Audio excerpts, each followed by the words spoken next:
Assalamualaikum warahmatullahi wabarakatuh. My name is Muhammad Farizul Hakimi bin Syafizan.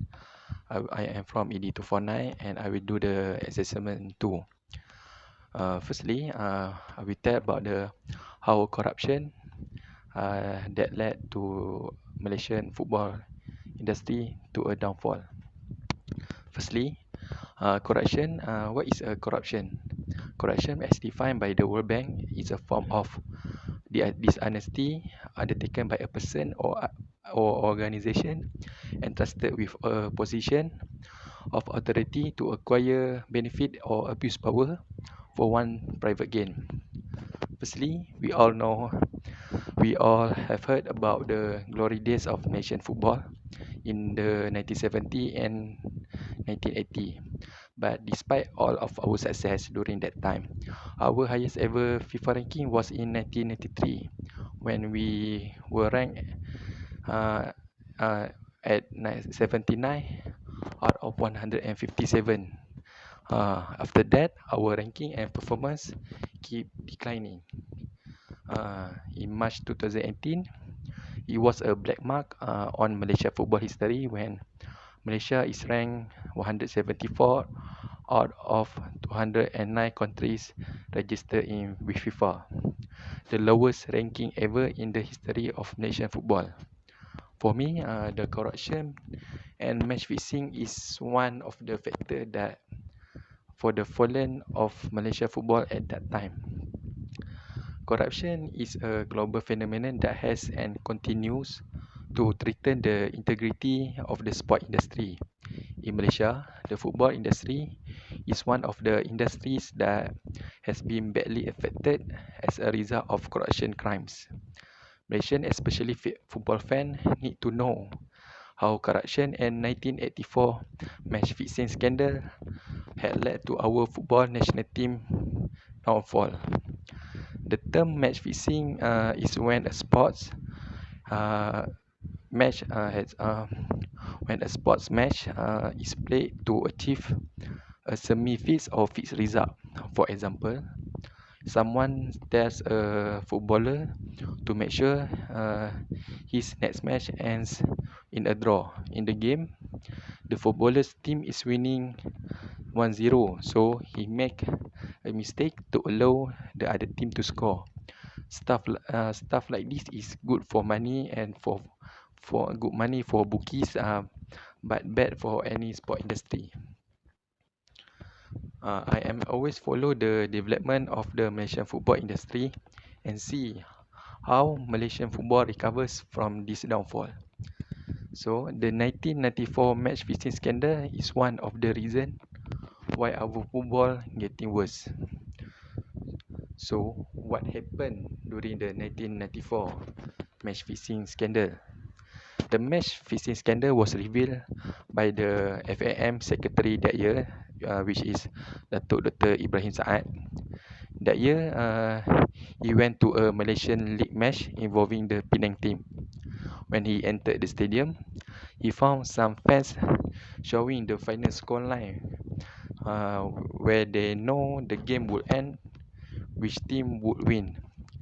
And even worse, the fan also knows the first player to get a yellow card. And finally, what the fans show him had happened. After the match, he was moved to report to the police and anti-corruption body SPRM to investigate the football team under FAM, Football Association Malaysia. It was reported that among the players suspended, a number of them were among Malaysian best.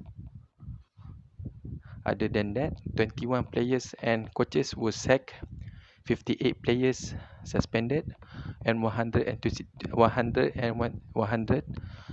players questioned over corruption involving match fixing.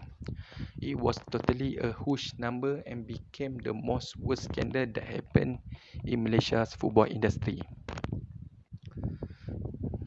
So, what the effects towards national team and Malaysia football industry with this scandal? Firstly, our country lost some talented players. Among the players, our country lost is Azizul Abu Hanifah, Malan Marjan, P. Ravindran, Raymond Raghunathan.